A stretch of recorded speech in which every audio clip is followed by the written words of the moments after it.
flowers are not my forte, and I hesitated even like posting this video, but I'm like, that's a part of sharing your journey is sharing like when things aren't perfect. And so here we go. I wasn't in love with the end result, but this was about a 40-minute sketch or so. I was trying to keep it around 30 minutes, but it went to 40 minutes, as sketches often do. They go a little longer than we anticipate. But so what I'm starting with here, this is an 8x10 wood panel. I have gessoed it with 2 coats of gesso and then toned it with a mix of burnt sienna and ultramarine blue. There we go. Burnt sienna and ultramarine blue to make kind of this dark neutral. And then I tone the canvas in that or the panel in that, and then wipe away the excess. So what I'll do on some studio days is I just will prep a whole bunch of panels at one time, so they're all ready. They're gessoed, they're toned, they're ready to go. So that's what I did here. Sometimes I tone the panel right when I'm painting, and that's fine too. The downside to that, working with oil paints, is that sometimes then the background, if it's still wet enough, it will kind of mix a little bit with your colors, so you do have to be careful about that. So I'm just sort of drawing out the initial sketch. This is a picture that is available on Artist Reference Photos. It's a royalty-free reference sharing site for artists, so you can paint and sell and license pieces from those works. And so this was a photo that was given by Stephanie Lee, who's also an artist, and she took this little still life. And while I don't normally paint flowers, I really liked the shape of these, kind of that bell shape. I like that they're white. I like that the still life is very monochromatic. And so I was drawn to it and decided to go ahead and paint it. So I'm using a hog's bristle brush that's maybe a little bit bigger than what I'm comfortable with for drawing, and it's just to keep me loose. I really wanted this to be a sketch, not a detailed, finely finished piece. I wanted this to be it was something just to get myself painting. I have been doing some paintings here and there, but I've been busy over the summer, like working on my garden, working on the house, and haven't had as much time for painting. What I'm doing here with my brush handle is just loosely checking measurements. As I was painting this, I was kind of having trouble. You can see I'm erasing it now. I was kind of having trouble with where the 3 flowers on the left sort of fit together. And I think what I needed to do in hindsight is look more at the negative space and to try to get the spacing better. But I sort of went back and refined it so that the spacing was a little bit better.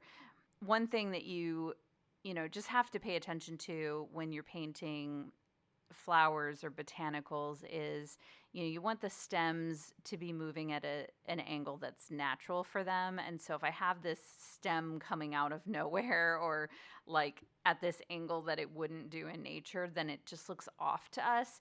Of course, art is art, and it's whatever you want it to be. So of course you can bend those rules and you can completely disregard what this flower actually looks like and do your own thing. But even though I'm doing sort of an impressionist sketch, I want to capture the impression of what's really there. I want it to look like, you could recognize those flowers, you recognize the crock, all of that. I want the shapes and everything. While they don't have to be a perfect representation, I want them to be at least accurate. I want them to read right.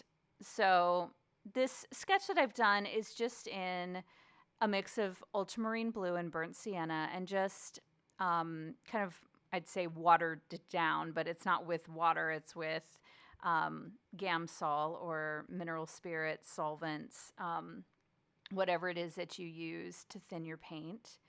And just thinned it down to do that initial sketch, just so I have something, kind of a framework to work in. And now I'm starting to work dark to light. So I'm starting with kind of the darker gray in the flowers, in the shadow of the flowers. And I'm still using that hog's bristle brush that feels a little bit uncomfortably large. I do switch brushes, but I try to like work with this one as long as I can. And again, the idea is about just staying loose. My tendency is to get tight and to, especially with flowers, get way too lost in the detail, and they end up looking horrible because I'm not just like distilling them down to what I need. I'm just getting way too into the weeds of the detail. So I tend to like my paintings better when I force myself to be loose and using not only a larger brush, but a brush that is, it's kind of bushy. It's a little like wild. It's an older brush, so it doesn't have this really crisp shape to it. And that helps me just to kind of loosen up a bit. So another interesting thing about this painting is I actually was working on a palette that's different than what I have worked on lately. So I kind of switched between using a wood palette and using a gray toned glass palette. I like the ease of cleaning the glass palette, and I like that, they're not expensive, so I feel like every couple years I can change them out if it's just getting too crusty. But I love the kind of the romanticism of a wooden palette. There's something like really special about an artist's palette. And so I like using a wood palette for that reason. It kind of develops this character and personality.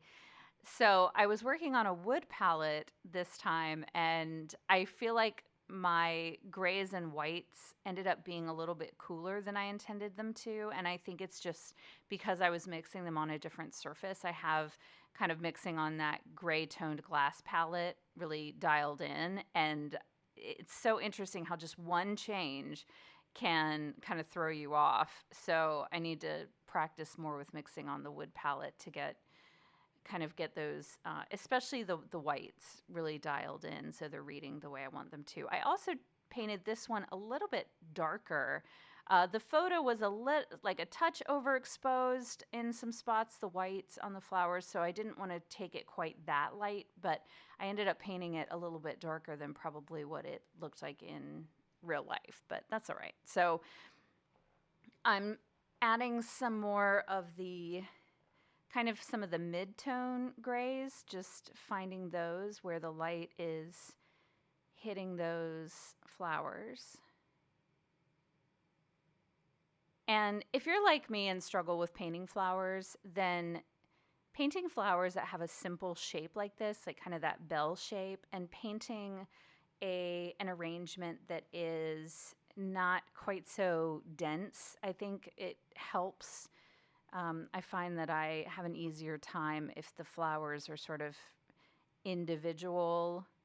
You can see them individually and appreciate them, as opposed to having them in this really compact bouquet where you've got to sort of figure out like what all is going on back behind the flowers that I can see. I think this, it kind of plays to my strengths a little bit better than trying to do a whole bouquet, but I need to keep working on it. I think at some point, because people love paintings of flowers, they're very, they can go in so many rooms of the house. I mean, really any room of the house. I love painting fruit, but that can be kind of limiting to like a dining room or kitchen. I mean, you can put them anywhere, but you know what I mean. They sort of play more to that. Whereas flowers, you can put them anywhere. So I need to practice that more because I love doing still life, but I just need to find the way that I like to do them, the way that expresses my voice, the way I see the world, and also what I want to hang on the wall. I think I've shared at some point that what I paint is, what I want to hang on the wall in my house. And so I paint not only from the perspective of an artist, but the perspective of someone who's designing a room and, how is it going to look in a space. And so my paintings do have more of a traditional look to them because that's the way I decorate. So I try to keep that in mind. So I've mixed up, let's talk about colors on the palette. So the variations of gray continue to be a mix of ultramarine blue and burnt sienna, and I'm adding a little bit of a yellow ochre. I think it's French yellow ochre, so it's like a dark saturated yellow, and then I'm using Naples yellow as a lighter yellow to lighten up that gray and to keep it from getting too cool. And the white I'm using is lead white, and it's it's lead white, it's flake white, which is a lead white replacement. And I will list all of the colors I'm using in the palette. And as much as I can, I'll list the brushes. But I think brushes are so personal. You have to you kind of use them and then you're like, oh, this is my favorite brush. And then by the time you realize that, the numbers on it and the information about the brand has all worn off. So you have no idea what brush it is anymore. And it's just your favorite. So it's the one you keep going to. For the dark green of the stems, I'm using a mix of ultramarine blue, a little bit of burnt sienna to keep sort of as a red to kind of tone down the green. And then I'm using that French yellow ochre as to mix with the blue to make it a green. And I'm just keeping it as a very dark green, kind of dark to mid-tone green. And then I'll, since we're painting dark to light, I'll start adding some highlights in once I get to that point. What I was trying to do with this one, so I paint different ways at different times. Sometimes I start with smaller brushes and I'll get in all the really dark darks, and then I'll kind of, the process is a little bit more slow and gradual, and I try to mix each of the individual darker grays and stuff that I'm seeing and kind of put them down more in like a tile or a pixelated effect. Those are when I'm kind of going for a look that's a little bit more refined, a bit more finished. For this one, I was just trying to paint, and so I wanted to keep it very sketchy and loose.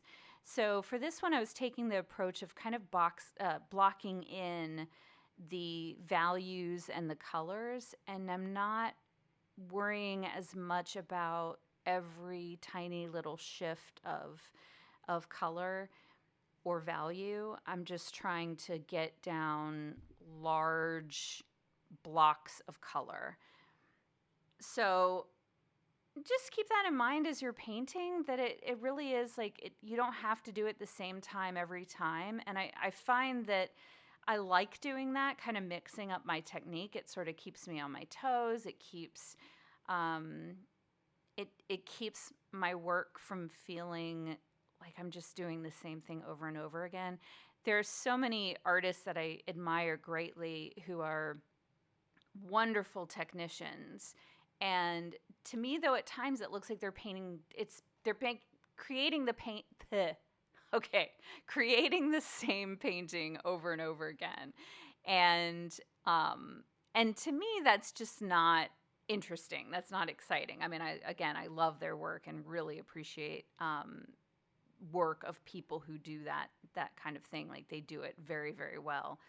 I like to take an approach where I'm kind of always discovering a new way to do something and playing around with sort of combining what I learned from one person who's highly technical and then what I learned from another person who's very loose, and kind of finding my own techniques and styles in the middle of that. So I would just encourage you to do that, to learn from people who approach art from different perspectives, and and then to combine what you learn that you like, what's working for you, and see what you come up with. So I'm just kind of, again, still playing with like the big blocks of color.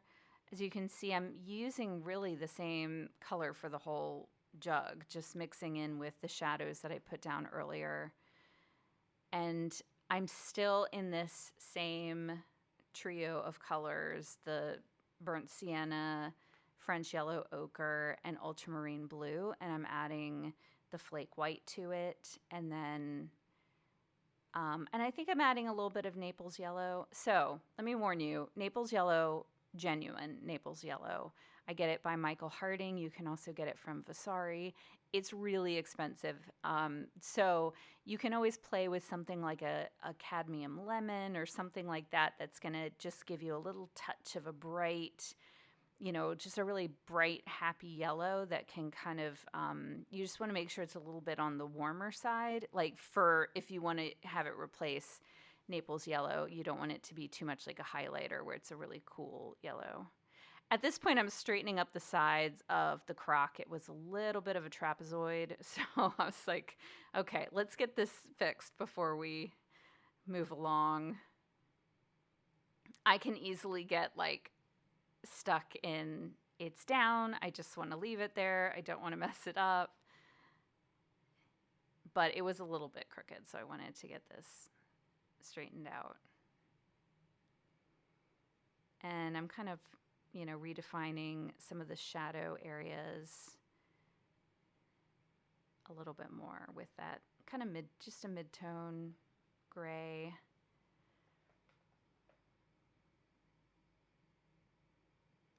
The fun thing about blocking in color is you actually don't have to shift the colors as much as you think you do. Like when you're really focusing in on that and doing every little tiny color shift, like of a white crock that has all sorts of color and value within it.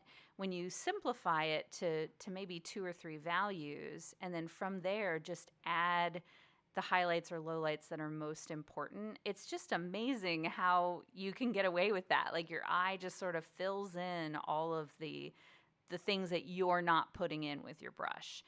And so I'm trying to move in that direction where I'm letting things that can be all one value just be one value, and then just adding a few little touches here and there to say what I want it to say.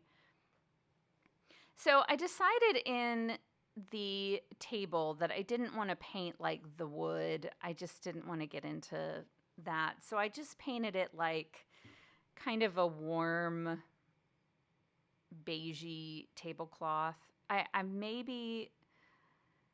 don't know. It's very monochromatic, this painting, when it's done, which is fine. I kind of like tonal paintings anyway, but I think that's one of the things that makes this painting like not sing as much, is that I think maybe if I had picked, just kind of imagined a color for the table, like there was a tablecloth on it, I think that might have been more interesting. But I just decided to paint something, similar to what was there. So sort of a similar value and similar in the color, in that it's just kind of this warm color. I'm fixing up the shadow a little bit.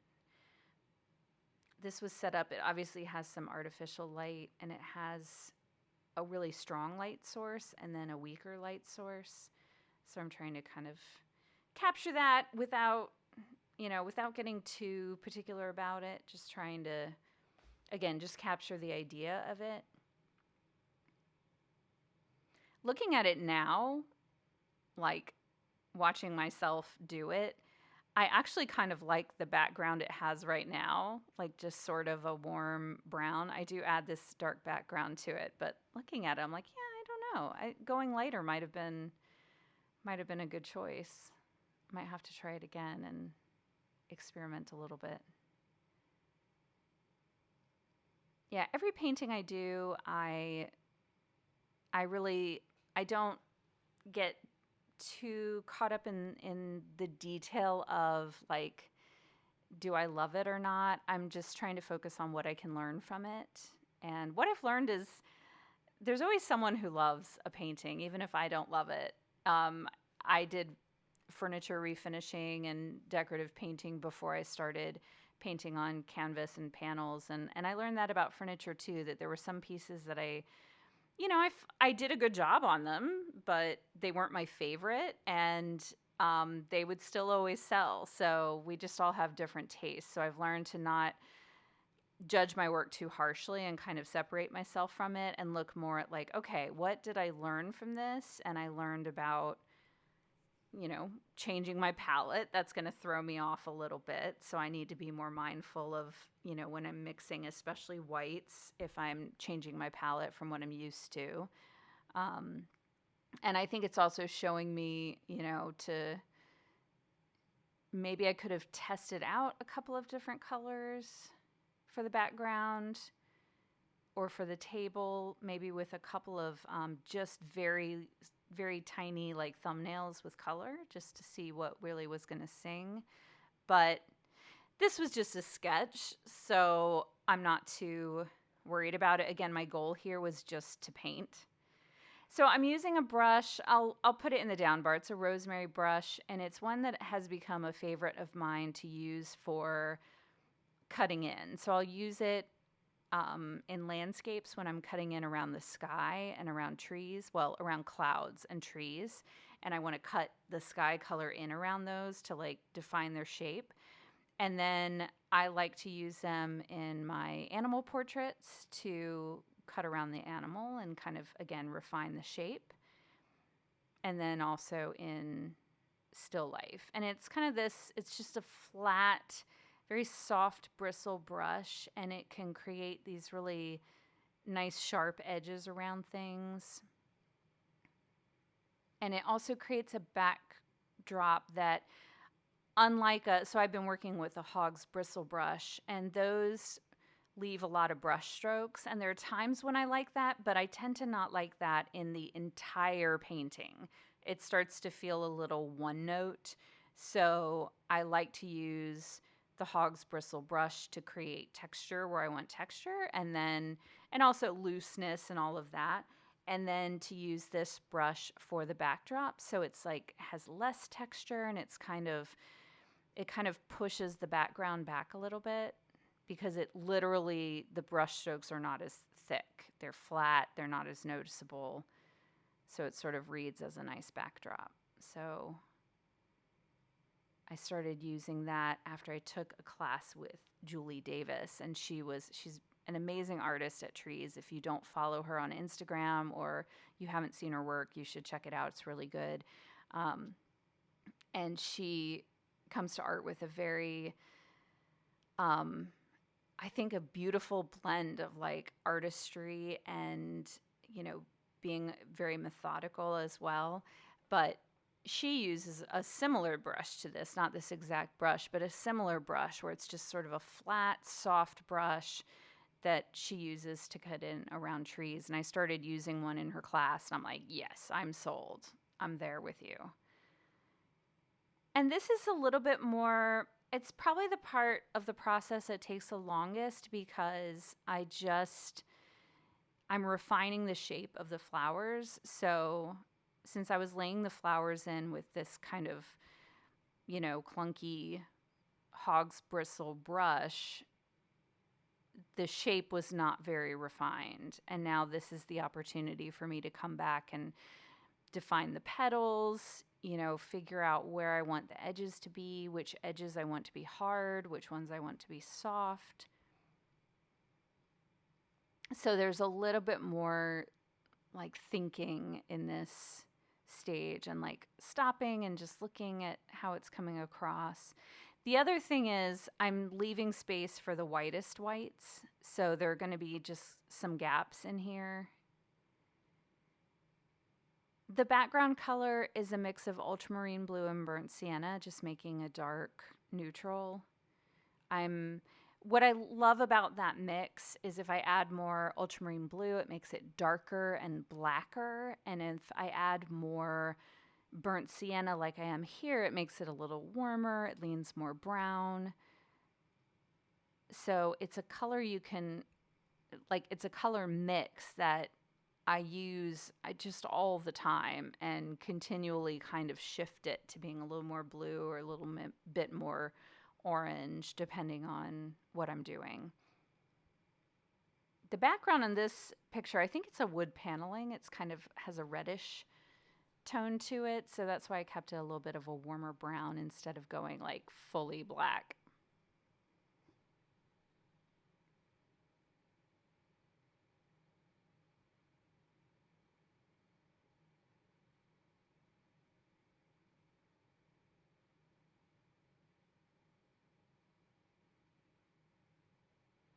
And I'm adding the background color before I'm adding any other highlights or things that I want to, any like detail stuff, because this is going to help me.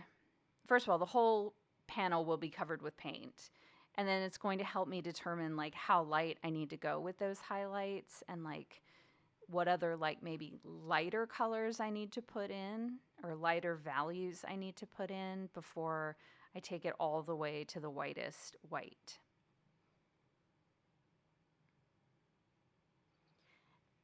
So let me share why I use either flake white replacement or I'll use lead white. The problem with lead white is, number one, it's expensive. I buy it from Rublev, and it is actually lead white that contains lead. So that's the other downside. It contains lead. Lead is only toxic or an issue if it is inhaled. So it's only going to be a problem if you're sanding it down, like when you're refinishing a house that has lead paint on the trim. That lead paint has to be removed properly so that nobody is inhaling it and getting lead poisoning from it. I use lead white usually in my animal portraits because it's a very gentle white. It keeps you from taking things like way too white. I find that with titanium white, it's just too opaque. It's too strong. It's too much of a boss for other colors. And so I will use lead white with like portraits and animals, but most of the time I'll use flake white replacement, and that's by Gamblin. And that is, it doesn't have lead in it, so it's safe to use in that sense. And it's much gentler than titanium white. Sometimes I'll have to pull out the titanium if I want just like a super bright highlight on something, but I really like keeping my whites gentle because I found that they just ran away with me. They just got out of control early on in painting. So I try to be a bit more sparing with my white and use a white that's not going to be quite so dominant or intense. And with this, the background, I am mixing a little bit of linseed oil in just to help it move around a little bit more. I don't use a ton of mediums, but I will use some Gamsol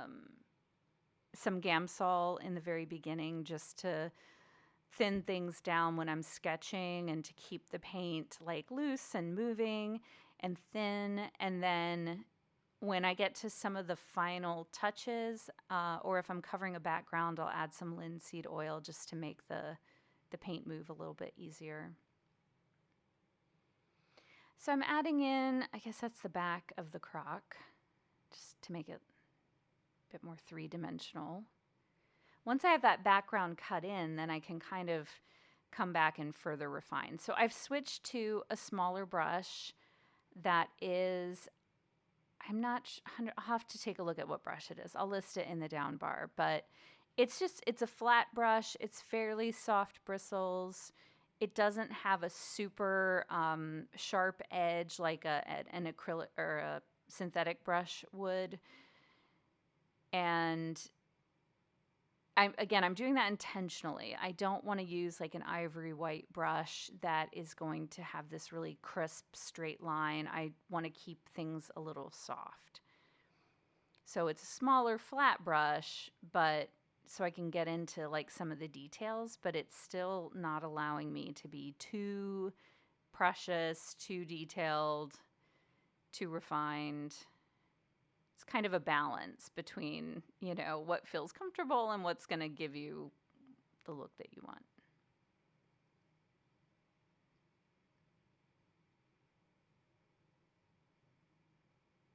Because we have two different light sources here, there is sort of a shadow coming off of, like there's a light source that's to the upper right, and you can see like that's what's casting the shadow on the crock. And there's also this shadow coming from the flowers and from the crock itself. I decided to kind of emphasize that sort of light coming from the upper right corner and not worry as much about like that shadow behind the crock and stuff. I didn't want to get too into different shadows there. So I'm adding some, this is a brighter white mix. This is the Flake white replacement, and I've got a little bit of the French yellow ochre mixed in just to warm it up a little bit. And I'm just kind of finding, you know, where I want the crock to be. This is where I'm adding those little shifts, where I want the crock to be a bit more reflective, have a bit more light coming off of it.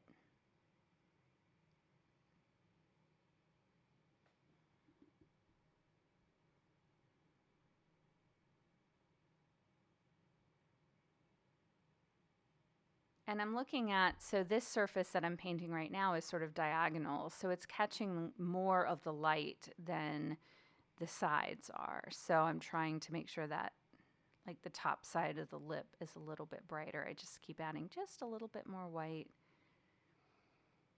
And again, I keep kind of stopping to see like, what else do I need to add? What do I need to add that's going to let people know this is a crock? It's made of some sort of like, you know, ceramic or glazed pottery or something. So it's not metal. Like what else can I do that informs the viewer as to what this is?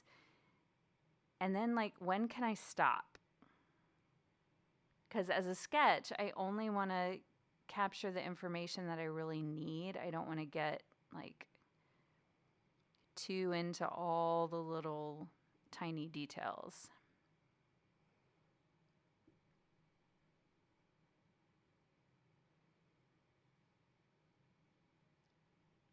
I think out of this painting, I struggled most with that shadow on the crock. Like it was just such a weird shape. And so I keep coming back and kind of playing with it a little bit,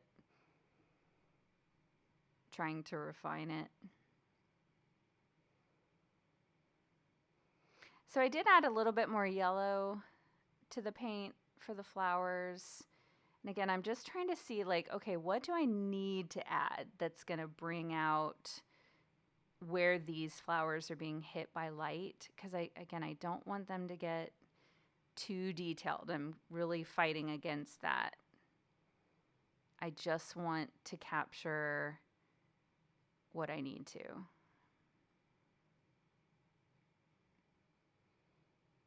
I think that's what I love so much about Impressionist work, that when you kind of zoom in on it, it's very like, it just looks so wild. Like, how could this possibly look like anything?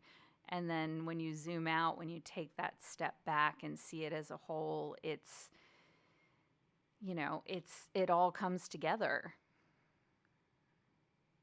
It's really brilliant. I have so much respect for Impressionist painters who paved the way when that was just not the normal way to paint. It frees us all up to not be slaves to what's right in front of us or what's in the picture. Because ultimately, the painting is about what you see. It's about what you pick up from it, what you really enjoy about it. And what I loved about this painting was I liked how monochromatic it was. I liked how simple and kind of organic the flower arrangement was. I liked the light. I enjoy painting whites, so I liked that I had a white crock and white flowers.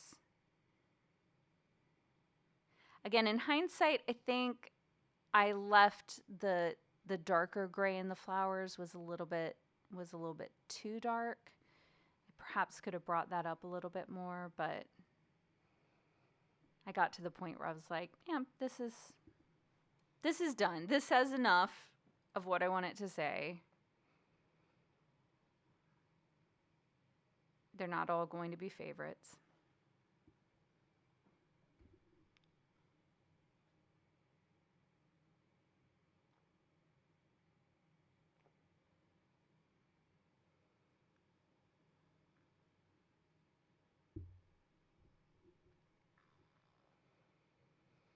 So I'm still just adding more like white highlights. And this isn't the brightest white. I try to I would say if I use just a pure white in my paintings, it's usually just at the very, very end and in very small quantities, because the thing with, we are limited as to how light we can go and how dark we can go. So we need to make sure that we keep those in balance, that our whitest whites are where we need the whitest whites. What's interesting, when you start painting things that are white and you start really paying attention, you realize that very few things are pure white. So you can see I'm adding a pure white highlight there. It's probably not pure white still, but it's a brighter white. I'm going a little bit brighter to add a few little places where the light is catching on the crock. So again, you can kind of see this is a reflective piece. And if I had gone too white on the crock, I wouldn't have been able to do that because I would have already been as white as I could go.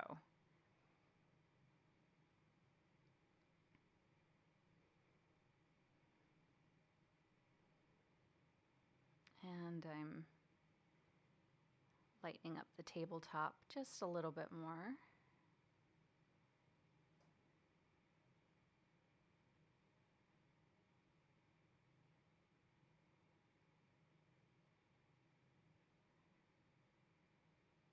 So a lot of people ask why I wear gloves. I used to not wear gloves, but I started to, number one, because I just get really messy with paint. I get it like all over myself.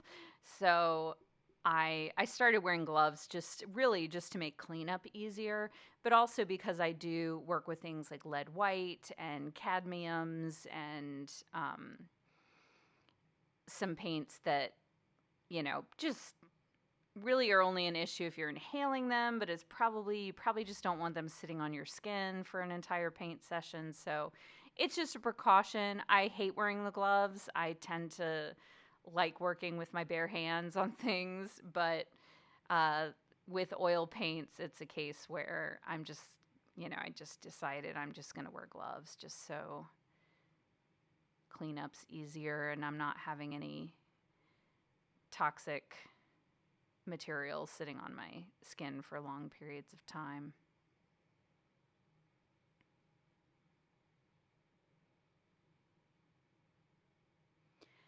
I feel like this is a point where I probably could have just stopped. I think this is where oh no, I know what I'm going to do next.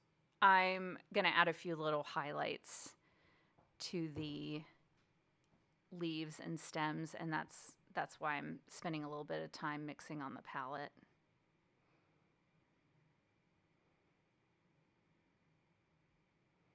So I'm mixing it's ultramarine blue, French yellow ochre, a little bit of burnt sienna, and then I'm lightening it up with some Naples yellow. Again, you could use like a cadmium lemon or something like that. I've gotten to the point that I've kind of refined my palette enough that I'm okay with spending more on a color like Naples yellow because I just love it and really appreciate what it does. But that's not where I started. I painted for probably like 5 years before I bought Naples yellow. So I think that's usually how it goes with tools and materials, that you kind of know when you're ready for an upgrade. And so I've always used artist grade paints, but I started with less expensive ones. And I still use like Winsor Newton and Gamblin are both and Utrecht is another one, are both very affordable paints as far as oil paints go.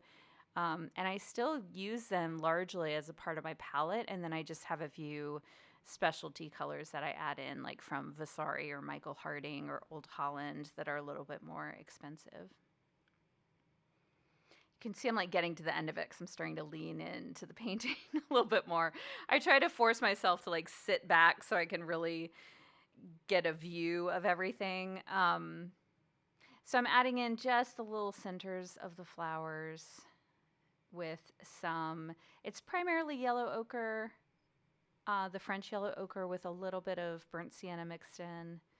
Probably a touch of ultramarine blue just to keep it from being too vibrant. Again, I'm trying to keep things kind of muted.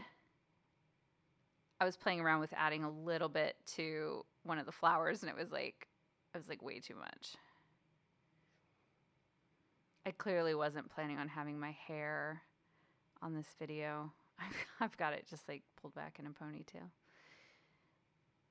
Yeah, so I was fixing that. And then I was coming in with like a brighter yellow just to add the little tips at the end.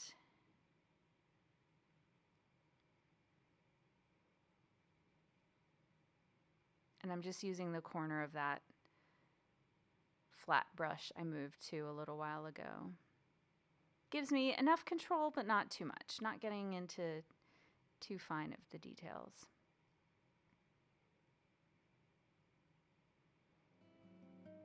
So there we go. There's another painting tutorial, A Still Life. Oh, I'm adding a little bit more burnt sienna to kind of capture like the light coming down behind the flowers. I liked that on the reference photo. So you can get this reference photo and others on artistreferencephotos.com. As I said, it's a royalty-free artist reference sharing site. So these are all for artists to use. And thanks for joining me.